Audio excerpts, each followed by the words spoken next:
Anti വീട് വാടകയ്ക്ക് തരുവോ? മലയാളിയാ? ആം ആന്റി. വീട് വാടകയ്ക്കില്ല തമ്പി. ആന്റി തമിഴാ. തമിഴ്നാട് വീട് വാടകയ്ക്കില്ല തമ്പി. ആന്റി ഒരു മിനിറ്റ്. தமிழ்நாடு வீடு வாடகைக்கு இல்லை தம்பி. நான் பெங்காலி பாய்ஸ்க்கு மட்டும்தான் வீடு கொடுப்பேன், வேற யாருக்கும் வீடு கொடுக்க மாட்டேன் தம்பி. ആന്റി ഞങ്ങൾ വീട് നല്ലോണം നീറ്റും ക്ലീൻ ആയിട്ടല്ലേ വെക്കത്തുള്ളൂ, പിന്നെ ഞങ്ങൾക്ക് വീട് തരാത്തേ? அதான் தம்பி பிரச்சனையாகும். நீ காலையில ஒரு தடவை குளிப்ப, சாயந்தரம் ஒரு தடவை குளிப்ப. ஆனா எங்க பெங்காலி பாய்ஸ் வாரத்துக்கு ஒரு நாள் குளிச்சுட்டு மாசத்துக்கு ஒரு நாள் தான் துணிப்பை கழுவாரு. அதனால எங்களுக்கு கரண்ட் வாட்டர் பில்லு மிச்சம். நீ வாரத்துக்கு எத்தனை நாள் வேலைக்கு போவ? 3 நாளைக்கு ஆண்டி. ஆனா பெங்காலி பாய்ஸ் வாரத்துக்கு 7 நாள் வேலைக்கு போவாரு.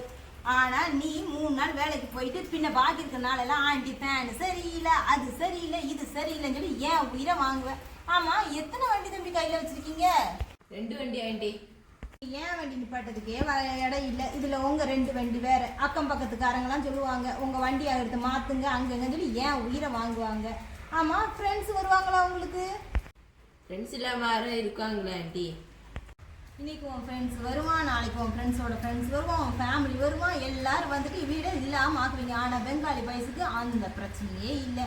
இதை விட ஏன் 1ஆம் தேதி ஆயிடுச்சுன்னா சேச்சி அக்கா இந்தாங்க வாடகைன்னு சொல்லி கையில் எடுத்து தருவாங்க. ஆனா உங்ககிட்ட வாடகை கேட்டோம்னா சேச்சி இந்த மாசம் சேலரி லேட்டு, ஸ்கேனர் ஒன்று காட்டு, பேங்க் சர்வேரு போட்டுன்னு சொல்லிட்டு ஏன் உயிரை வாங்குவேன். ஏன் இதை விட விட தம்பி 100 ரூபா கையில் கொடுத்தா போதும். பெங்காலி பையன் எங்கள் வீட்டு முத்தத்தெல்லாம் கூட்டி காரெல்லாம் கழுகி நல்லா க்ளீனாக வச்சுருவாரு. ஆனால் உங்ககிட்ட ஒரு பாக்கெட் பால் வாங்கிட்டு வாங்க தம்பி சொன்னா கூட அட போக்கலைக்குன்னு சொல்லிட்டு போய்கிட்டே இருப்பீங்க.